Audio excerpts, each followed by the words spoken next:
Assalamualaikum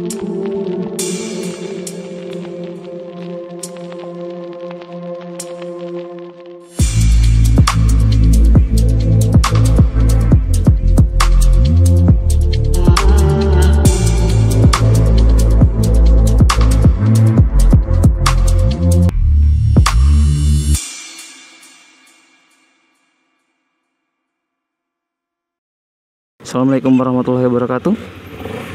Nah, balik lagi di channel Alim Statics. Ya, kita jalan. Halo semuanya, selamat datang di Alim Statics dengan gue Alim.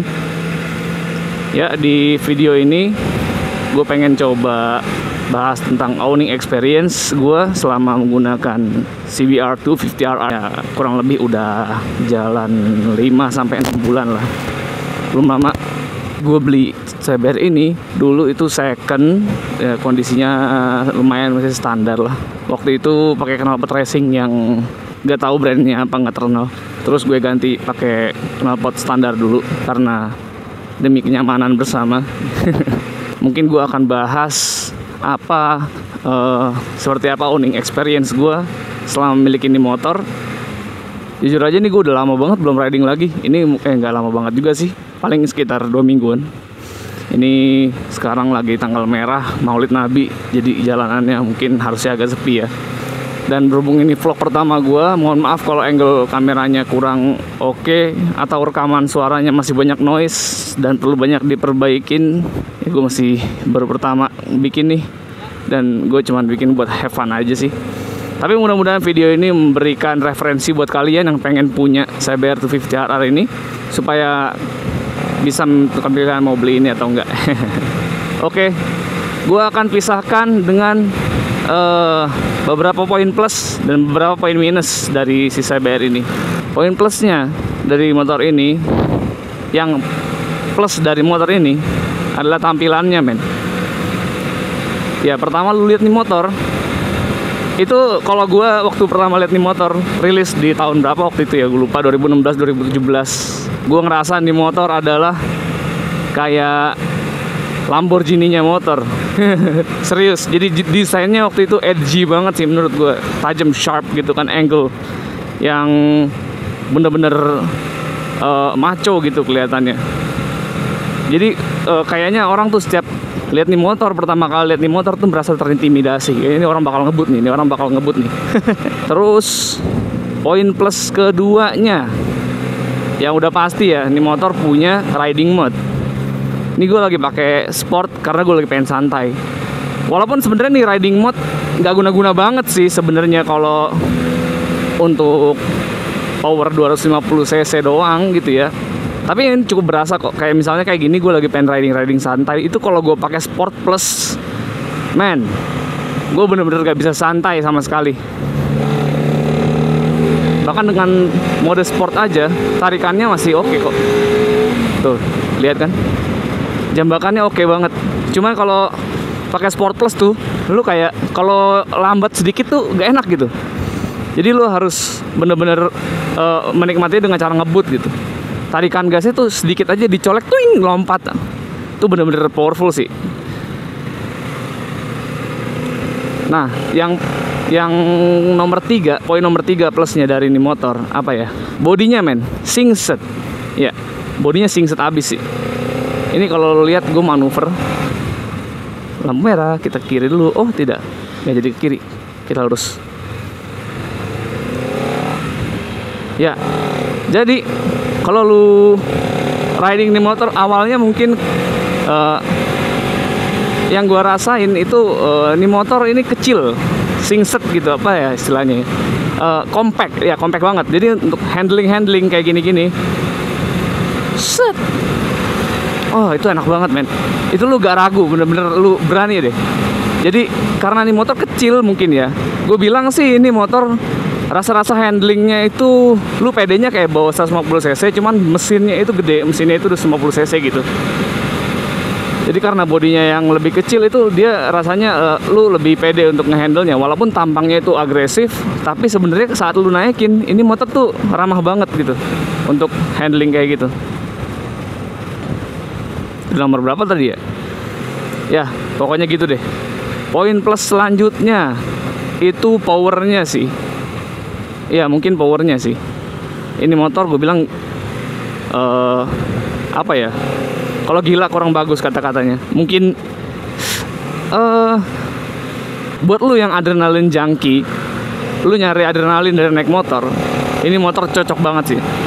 Lu bakal sering deg-degan kalau lu ngecolek gasnya, apalagi di mode Sport Plus itu bener-bener kayak lu dijambak, bener-bener kayak apa ya? Mungkin karena ini motor 250 cc ini adalah motor cc terbesar yang pernah gue coba, jadi gue belum pernah nyoba motor-motor gede. Yang gue rasa dari motor 250 cc yang pernah gue pakai gitu ya, dari punya temen gue itu Ninja, ya yang gue pernah rasakan itu, ini motor yang paling sadis. Dari 0 ke 100 itu bener-bener cepet lah. Posisi standar ya, ini posisi standar. Kita ngomongin standarnya aja udah begitu.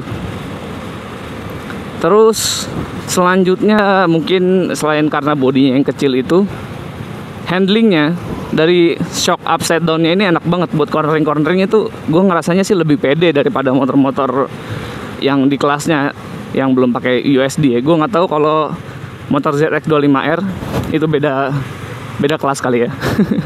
Kalau ini tuh handlingnya bener-bener pede. Mungkin salah satu faktornya selain daripada bodi yang kecil tadi, ya ini shock upside downnya. Waduh, mama. Oke. Oh iya, sama ini ada rem ABS kayak tadi tuh. Kalau lu kaget, lu posisi motor ini dengan mudahnya lu bisa ngebut gitu.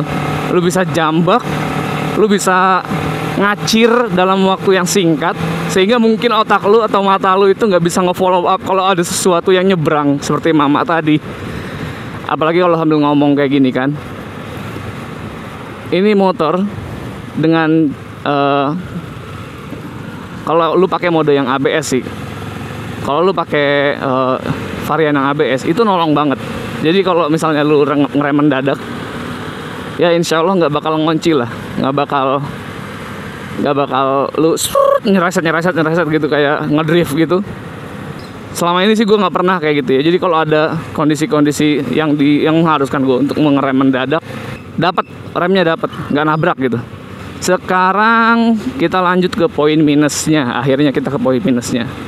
Poin minusnya di motor apa ya? Kalau lu pakai motor ini buat daily use, itu sama sekali tidak suportif. Ya, bener-bener ini motor akan membuat lu sangat pegal. Apalagi kalau lu hidup di kota dan lu motor ini adalah motor lu yang daily pulang pergi ke kampus, ke tempat kerja, kantor, kemana. Ini motor bener-bener nggak praktis.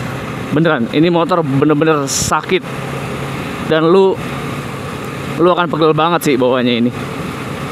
Gue bilang kalau misalnya lu pakai motor ini untuk harian, lu berencana beli motor ini untuk lu pakai harian, mendingan jangan deh. Mendingan lu ini motor buat hobi, terus lu beli Matic deh buat harian. Ya nggak, beneran. Ini pertama mungkin karena cc-nya yang besar itu, cc-nya yang agak besar gitu, untuk harian itu nggak cocok sih. Enggak sih, apalagi kalau lu punya aktivitas yang padat gitu, seharian pindah kemana-mana di kota besar, macet-macetan. Itu tangan lu bisa segede tangannya Adera kali. Enggak sih. Jadi maksud gue, ini untuk daily use ergonominya kurang. Itu. Terus juga minusnya yang lain adalah mode sportnya itu juga mungkin bagian dari minus sih. Harusnya kalau misalkan bikin mode tuh, menurut gue sport dan sport plus aja yang berasa di sini sih. Udah mulai masuk ke comfort, itu bener-bener kayak mode gak guna sih menurut gue. Tapi gue sering nyoba dulu waktu awal-awal gue mungkin buat itu ya. Tapi gue ngerasanya kayak waktu awal-awal gue menikmati ini motor, gue memang beberapa kali tuh pindahnya dari comfort ke sport. Tapi lama-lama semakin kesini sih gue merasanya mode comfort itu kayak useless sih. Bener-bener itu kempos, bener-bener hilang ininya, powernya. Lu narik tuh harus RPM berapa gitu, baru jalan berapa gitu. Apalagi kalau di posisi macet, itu bener-bener gak guna sih. Mode comfort menurut gue itu minus yang selanjutnya ya. Ada lagi minus yang lain selain itu adalah gue nggak kepikiran. Yang saat ini kepikiran buat gue minusnya itu aja sih ya. Mungkin dari segi minusnya gue kurang memahami karena mungkin gue agak subjektif ya. Oh ya, mohon maaf kalau misalnya owning experience ini agak subjektif dan kurang objektif karena pertama ini motor 250 cc 2 silinder pertama gue, jadi gue nggak bisa bener-bener mengkomparasi ke motor-motor lain. Dan yang gue rasain sih ya worth it lah beli motor ini. Intinya poinnya adalah kalau lu untuk hobi, lu adalah adrenalin junkie yang seneng ngebut-ngebutan, ini motor cocok sih. Tapi kalau lu pengen beli ini sekalian buat daily use gitu, nggak banget. Mendingan lu beli Matic juga buat daily use, ini buat hobi aja. Bener gitu sih. Kalau menurut gua ya, itu hak orang masing-masing. Kalau lu kuat banget tangannya, lu adalah beat is pain bro, ya silakan aja. Oke, itu aja dari gue, dari owning experience CBR 250RR ini. Sampai jumpa lagi di video selanjutnya. Kalau kalian suka video ini, klik like. Kalau kalian ingin ngikutin channel ini, ya klik subscribe aja. Itu aja dari gue. Assalamualaikum warahmatullahi wabarakatuh.